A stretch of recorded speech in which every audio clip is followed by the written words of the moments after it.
আসসালামু আলাইকুম সবাই কেমন আছেন। আমি এখন আপনাদেরকে একটা কাটওয়ার্ক গলা কাটিং করে দেখাবো। প্রথমে আমি একটা কাগজকে 2 ভাঁজে ভাঁজ করে নিয়েছি। আমার কাগজটার চওড়া 6 ইঞ্চি। এখন আমি 4 ইঞ্চি চওড়া এবং 4 ইঞ্চি লম্বা দাগ দিয়ে নিচ্ছি। তারপর আমি দাগ অনুযায়ী বক্স করে নিব।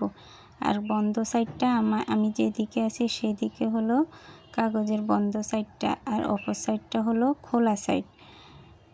এখন আমি 1/2 ইঞ্চিতে কর্নারে দাগ টেনে নিব। যে কর্নারে একটা দাগ দিয়ে দেব। দাগ অনুযায়ী আমি রাউন্ড শেপ করে নিব গোল গলার জন্য।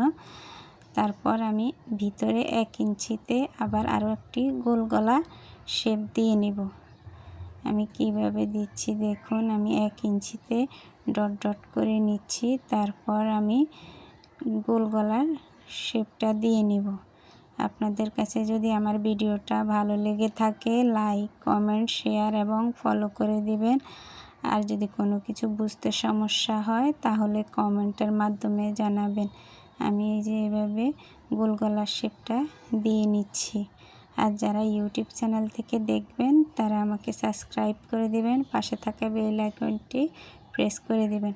আমি একটা কাগজে রাউন্ড শেপ কাটিং করে নিয়েছি। এখন আমি রাউন্ড শেপটাকে বসিয়ে শেপ অনুযায়ী দাগ দিয়ে নিচ্ছি। দেখুন আমি এভাবে 4টা দাগ দিয়ে নিলাম। আপনারা বড় গলা করলে বেশি বা কমও দিতে পারেন, তবে এই গলাটা ছোটই ভালো। তারপর আমি নিচ থেকে 2.5 ইঞ্চিতে একটা দাগ দিয়ে নিলাম। তারপর দাগ অনুযায়ী এইভাবে আমি একটা শেপ দিয়ে নিলাম। এখন আমি 1 ইঞ্চি বাড়তি আরেকটা দাগ দিয়ে নিলাম, সেটা সেলাইয়ের জন্য। তারপর আমি দাগ অনুযায়ী এভাবে সুন্দর করে ঘুরিয়ে কাটিংটা করে নিচ্ছি। আপনারাও চাইলে এভাবে কাটিং করে নিজেদের জামায় গলাটা বসিয়ে নিতে পারেন। যারা এই গলাটা নিজেদের জামার গলা দিতে চান তারা আইডিতে শেয়ার করে রাখবেন, তাহলে পরবর্তীতে খুঁজে পেতে আর কোনো সমস্যা হবে না। আপনারা আমাকে কমেন্ট করবেন। আপনাদের কমেন্ট পড়তে আমার ভালো লাগে। জামার গলাটা কেমন হলো কমেন্টের মাধ্যমে জানাবেন।